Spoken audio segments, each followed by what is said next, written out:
আর এদিকে নামাজের সময় চলে যাচ্ছে। আরে এসব কি বলছেন আপনি? আপনার সাথে এগুলো কি হচ্ছে? আসুন, আপনি আমার সাথে আসুন।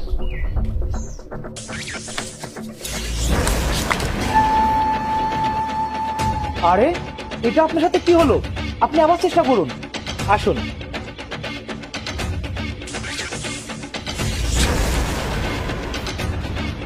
আপনি এক কাজ করুন, আপনি আপনার কানে মনোযোগ দিন আর দেখুন কোনো আওয়াজ আসছে কিনা।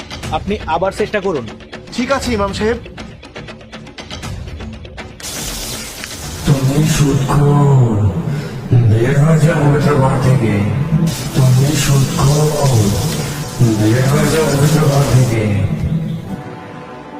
ইমাম সাহেব, আমি বুঝতে পেরেছি আমার সাথে এরকম কেন হচ্ছে। এই শোনো, 5 লাখ টাকা কিন্তু সাবধানে রাখবে। জাহিদ ভাই, এই আমি তোমার সাথে